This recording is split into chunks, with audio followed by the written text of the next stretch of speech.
de nous édifier encore. Nous sommes là pour nous parler des imitateurs de Christ. Nous devons être imitateurs de Christ dans sa façon de gérer bien des situations. Nous avons parlé de Jésus et les pécheurs. Nous avons vu comment il ne fait pas de distinction entre grand et petit péché. Lui, tout ce qui l'intéresse, c'est le salut, la délivrance de la personne. Nous avons vu que le Christ ne condamne pas. Il annule toute forme de condamnation. Il annule toute forme d'accusation. Ce soir, je voudrais parler d'un aspect de son pouvoir quand il est en face du pécheur. Il a le pouvoir de déclarer, non seulement d'accomplir, mais de déclarer aussi que tes péchés sont pardonnés. Vous savez, les gens ne réalisent pas que le Christ est Dieu. Si bien que lorsque on voit quelqu'un qui était de mauvaise vie hier, un jour, il vient vous dire que j'ai changé, j'ai transformé, ma vie a été transformée. Très peu de gens croient tout de suite. Il y en a qui vont émettre des doutes. Ils vont se poser intérieurement des questions du genre, comment est-ce possible? Qu'est-ce qui s'est passé pour que quelqu'un qu'on aurait connu avec une si mauvaise réputation puisse prétendre aujourd'hui qu'il est né de nouveau, il est transformé? C'est parce que les gens ne connaissent pas la puissance qu'a Jésus d'enlever la racine du péché dans la vie d'un homme. La racine du péché. Vous savez, dans ces premiers instants de la foi, même l'apôtre Paul a eu du mal à être accepté par les aînés dans la foi, à être accepté par ceux-là qui connaissaient sa réputation d'hier. Même Anania, auprès de qui le Seigneur l'a envoyé, Anania a dû discuter avec Dieu, un tout petit peu dire, la réputation de cet homme l'a précédé. On a appris et su qu'il tue les chrétiens. Comment est-ce possible que tu m'enverrais aller prier pour lui? Vous savez, des fois, notre réputation nous précède sur le terrain de notre destinée, là où Dieu voudrait qu'on accomplisse des grandes choses. Mais notre réputation d'hier nous précède et devient un obstacle. Ne t'en fais pas. Car le Maître qui nous a appelés, il a le pouvoir de changer les conditions qui ne sont pas favorables à nos vies, à notre vie de lendemain dans l'œuvre de Dieu. Il peut les transformer à des conditions favorables parce qu'il a le pouvoir de pardonner les péchés.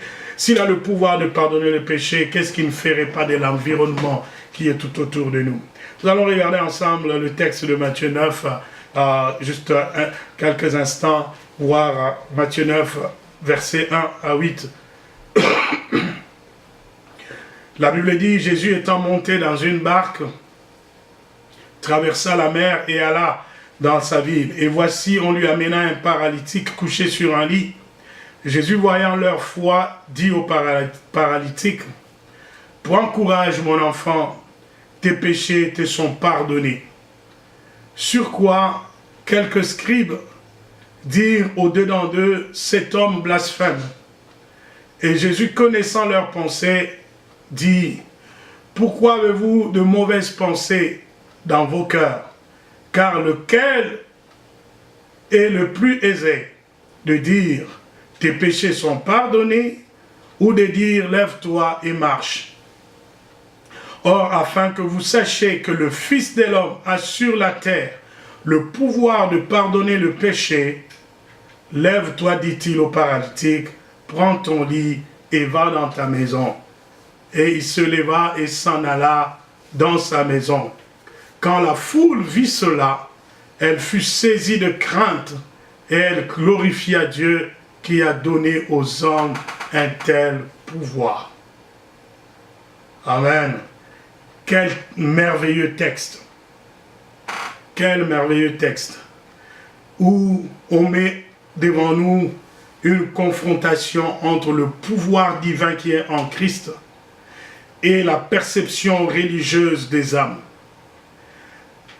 Le pouvoir divin et le vécu de la condamnation dans la vie d'un homme, encouragé par les dogmes et les croyances, découragé par la petitesse de la vision de l'homme, derrière les lois, derrière les principes, il s'est emprisonné. L'homme est devenu prisonnier de ses propres principes, au point qu'il ne peut même pas voir, au-delà de ses principes, la toute-puissance de Dieu.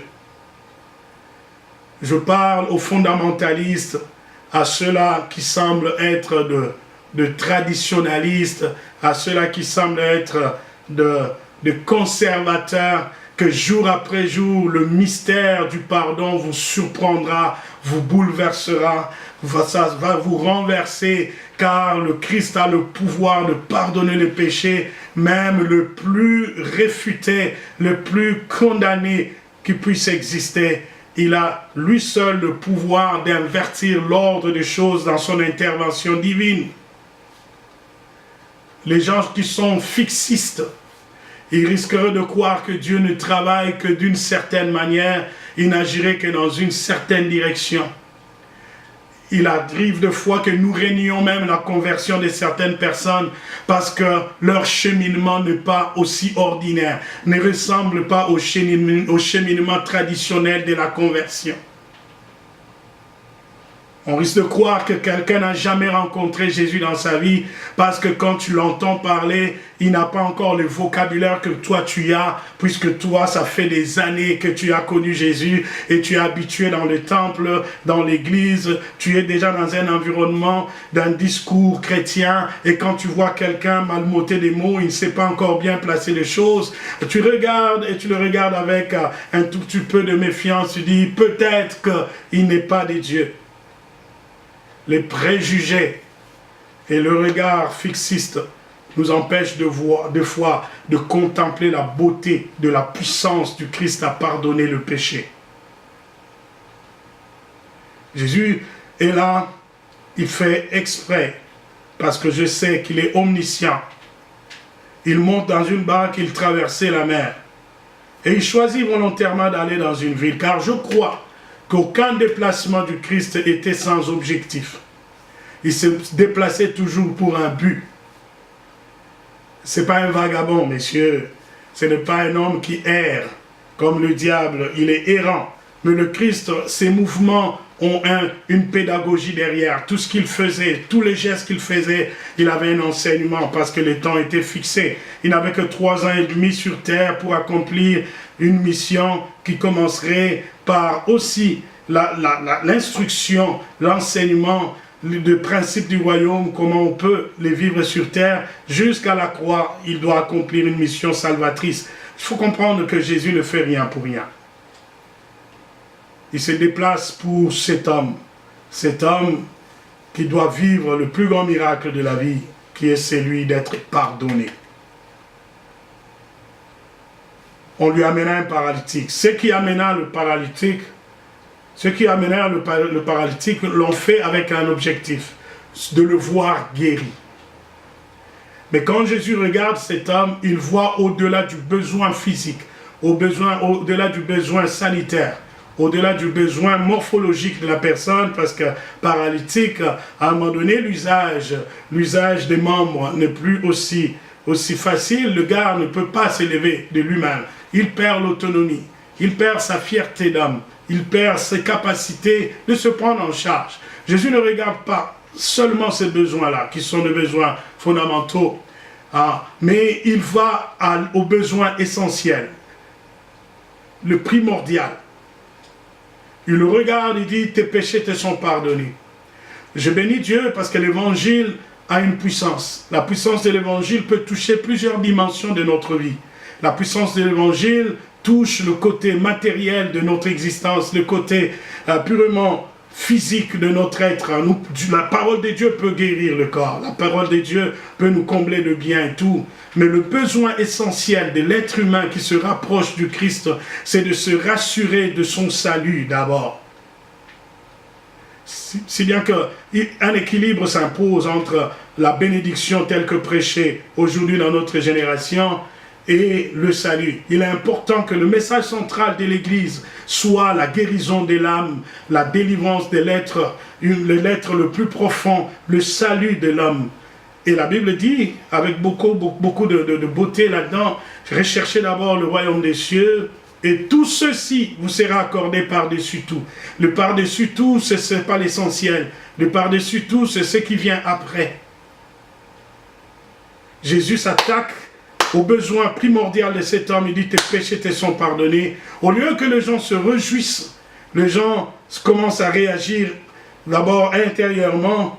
Ils sont confrontés, ils sont attaqués à leur dogme, ils sont attaqués à leur croyance, parce que le Christ vient de bouleverser le fondement de leur croyance.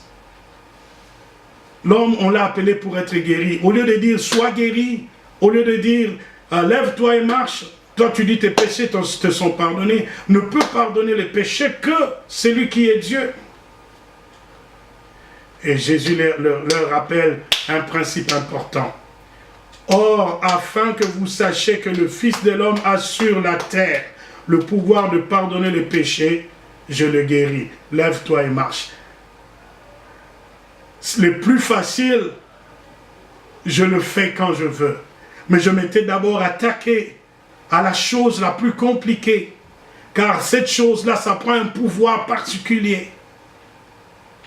Le médecin peut prescrire des maladies, des médicaments et les maladies peuvent partir. Mais le médecin ne peut pas guérir l'âme. Le Christ s'est attaqué à ce que l'homme ne peut pas faire. Quelqu'un peut te consoler, il peut compatir. Il peut dire, je te pardonne, même si ce n'est pas vrai. Il peut dire, je te pardonne, même s'il sait qu'il n'a pas ni l'envie, ni le pouvoir d'oublier le tort que tu lui as commis. Mais le Christ, lui, quand il dit tes péchés te sont pardonnés, les conséquences de ce pardon vont toucher tous les aspects de ta vie.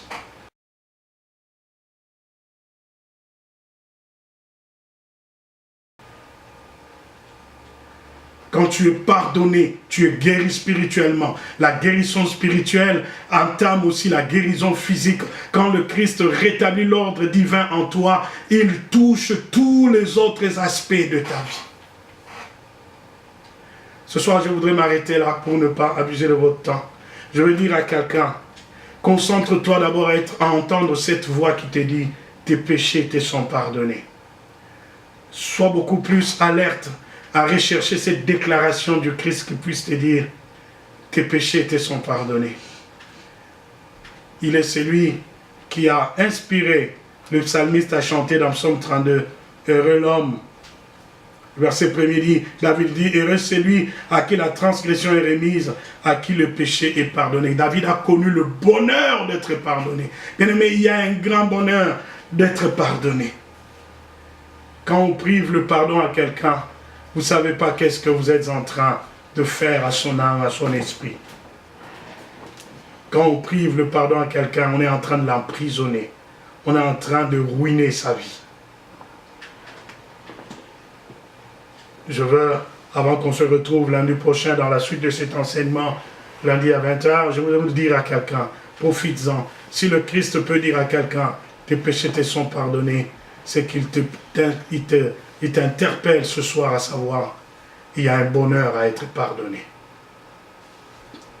Peux-tu être l'artisan de ce bonheur-là dans la vie de ceux-là qui t'entourent? Peux-tu les amener au pardon divin? Peux-tu toi-même libérer le pardon divin dans ton cœur pour plusieurs qui en ont grandement besoin? Seigneur, je prie pour tous ceux-là qui traversent des moments de crise et de lutte dans leur âme, parce que la culpabilité